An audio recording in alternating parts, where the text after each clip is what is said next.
Welcome to another episode of The Doctor and the Chef. Chef, welcome. Good to be here. Can't wait for this one.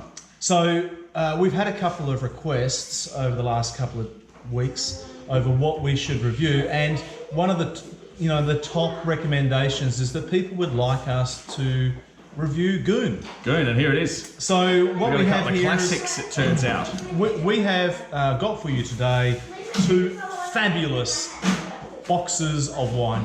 And boxes in the smallest version, 2 litres. We haven't gone the 4 litre, and we would point out that you can go into a 4 litre version. These are the 2 litre bottles. We haven't gone for 4 litres because we're unlikely to get through 200 ml. Oh, now hang on, we haven't tasted this. You can't be, you're jumping the gun. That's all right, I'm coming at it from a very open mind. So to start with, we've got the Renmano Premium Cabernet Merlot. It's even hard to say. We also have in Top Company, which is... in Top Company Shiraz, and we will look at this one as well. Now, there's a lot of information here, but we'll start with pouring just to show you that we are really genuine. We are in Top Company, to be perfectly frank. I mean, I wouldn't want to be in any other circumstances. It's important that if I were drinking wine like this, except with you, Doctor. That's true, and it's important to know that there is a warning for drink wise on here.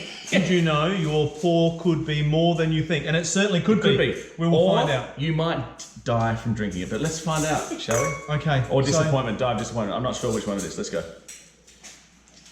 So on the nose, for me, it doesn't have any flavour. Smells of nothing. No, it smells of nothing. Tastes watery. And it is coming. Oh God, the middle palate was all right. The end is revolting. So do you know what that's reminding me of? I reckon reminding me of my youth. I can tell you that. I tell you what. So for me, that reminds me of the aeroplane jelly, red wine jelly.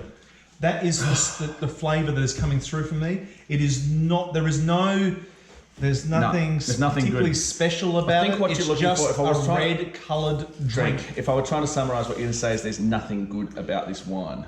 That's what you were trying to say. It doesn't taste overly alcoholic. So it doesn't taste overly alcoholic. There's no alcohol sense in there. There's no got the big claret flavour.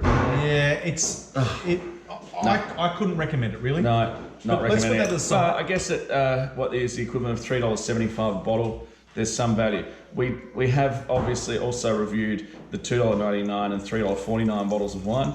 I don't think that's any better or worse, or I don't know what it is. It's certainly still bad. To be honest, I would say that wine that we just tasted first is certainly better than the shit wine that we had. They're very bad. The very $2.99 version. What was that called? I can't remember. Oh, let's just abandon it. Bowler's Run. Bowler's Run. Don't drink the Bowler's Run. Drink the Top Company. All right, so here we go. Here we go. So we've got the Renmano, and this is premium. This is from their premium vineyards, presumably somewhere in Australia. Do you know, it's just such an odd nose. Does it say that it's in from Australia? It's got a fresh flavour that smells a little bit like Retsina. I can't. It's got that. It's almost got like a Pinot Clean nose without having the Pinot Clean flavour. But you have to really inhale. Not that I normally drink Pinot to Clean get any indication of what it smells like. It's not like there's any. It's not like an obvious bouquet. So there's no nose, we'll say. Now that tastes, it's got that mellow flavour that isn't what you would normally associate with wine.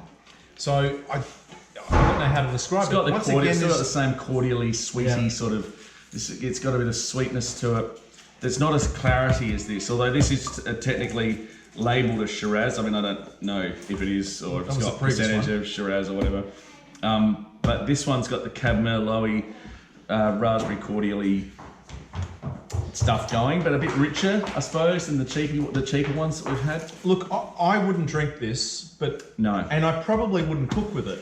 So for me, I would say that it has a limited opportunity, probably mainly for alcoholics. It's not really super offensive, this particular one. It's not going to.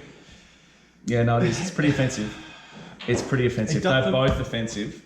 The thing is that is less offensive is the words you were looking for, I think. Probably. It doesn't have the repelling thing on the back of the tongue like that other wine that we had before did, but in the previous episode. But I would highlight that I wouldn't cook with this. You won't get any value by putting this in your pasta, for example. There's no flavour behind it. No. All right. So what did you take away from here? Well, I guess the obvious takeaway is that don't drink wine in boxes. I suppose we've known that for some time. Looking for value for money. I mean, I still maintain that you can find value for money around the $10 mark, and I suspect even if you are drinking in bulk, you're probably better off looking for that extra $5 for a bottle or whatever than drinking these terrible, terrible casks. There is anything in a box shouldn't be drunk. That's my advice. That's very harsh.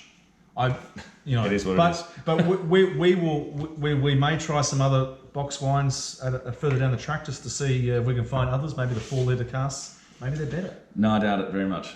I really doubt it. But anyway, look, once again, thank you for joining us today on The Doctor and the Chef, and cheers. Cheers.